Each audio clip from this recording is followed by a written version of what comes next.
আউযু বিল্লাহি মিনাশ শাইতানির রাজিম। বিসমিল্লাহির রহমানির রহিম। প্রাণপ্রিয় সংগঠন বাংলাদেশ শ্রমিক কল্যাণ ফেডারেশন কাহালু পৌর শাখা কর্তৃক আয়োজিত আজকের এই কাহালু উপজেলা রিক্সা শ্রমিক ইউনিয়নের ভাইদের নিয়ে মতবিনিময় সভায় উপস্থিত মেহমানবৃন্দু এবং শ্রমিক ভাইদের প্রতি আমার অন্তরের অন্তঃস্থল থেকে সালাম। আসসালামু আলাইকুম ওয়া রাহমাতুল্লাহি ওয়া বারাকাতুহু। এবং আমার যে সকল অমুসলিম ভাইরা আছেন সবাইকে আমার পক্ষ থেকে শুভেচ্ছা এবং অভিনন্দন। প্রোগ্রামের শুরুতে সেই মহান আল্লাহর দরবারে শুকরিয়া জ্ঞাপন করছি যে মহান আল্লাহ তাআলা আমাদেরকে এই সুন্দর পরিবেশে একটি প্রোগ্রাম করার, শ্রমিক ভাইদের নিয়ে প্রোগ্রাম করার তৌফিক দান করলেন। সেই মহান আল্লাহ তাআলার দরবারে শুকরিয়া জ্ঞাপন করছি। সবাই বলে আলহামদুলিল্লাহ। দরুদে সালাম পেশ করছি মানবতার মুক্তির মহান সেই দূত, যাকে সৃষ্টি না করলে আমাদেরকে সৃষ্টি করতেন না, যে নবীকে সৃষ্টি না করলে ইসলাম প্রতিষ্ঠিত হতো না, যে নবী ইসলামকে প্রতিষ্ঠা করার জন্য নির্যাতিত হয়েছেন, যে নবী আমাদেরকে ইসলাম প্রতিষ্ঠা করার জন্য মার খাওয়া শিখেছেন, সেই নবীর প্রতি দরুদ ও সালাম পেশ করছি। সবাই বলি সাল্লাল্লাহু আলাইহি সাল্লাম।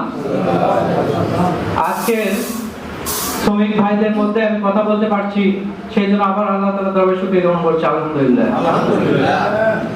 আপনারা জানেন বাংলাদেশ নয়, শুধু সারা পৃথিবীতে সবচেয়ে বড় একটি শক্তি হচ্ছে এই শ্রমিক শক্তি।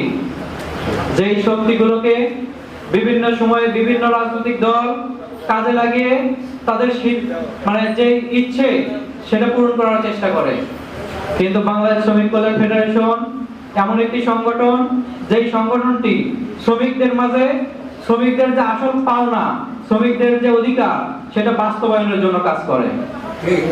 এবং এই শ্রমিকদেরকে দেখবেন অনেকে অনেক জায়গায় কাজে লাগিয়েছিল, কিন্তু বাংলাদেশ শ্রমিক কল্যাণ ফেডারেশন যতদিন যাবত আপনাদের সাথে মেশে, আপনারা কি বলতে পারবেন বাংলাদেশ শ্রমিক কল্যাণ ফেডারেশন আপনাদেরকে দিয়ে কোনো অন্যায় কাজ করিয়েছে? বরঞ্চ আমরা চেষ্টা করি আপনাদেরকে সুন্দর একটি পরিবেশে প্রোগ্রাম যেন করতে পারি, সেই জন্য আপনাদেরকে নিয়ে আসা হয়।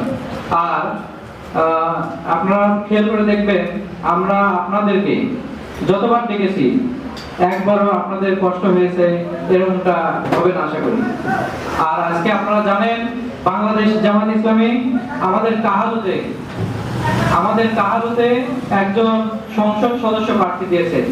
আমাদের এটা কি শুধুমাত্র একটি এলাকা নিয়ে সংসদ আসন, না দুইটি এলাকা? কাহালু এবং নন্দীগ্রাম। এই কাহালু ও নন্দীগ্রামের জন্য আমাদের মাঝে মনোনীত করেছেন এমন একজন ব্যক্তি, যিনি শুধু বাংলাদেশ নয় আন্তর্জাতিক মহলে একজন স্বনামধন্য মানুষ। এই লোকটাকে আমাদের মাঝে দেওয়ার কারণে আমরা এই এলাকার উন্নয়ন করতে পারবো।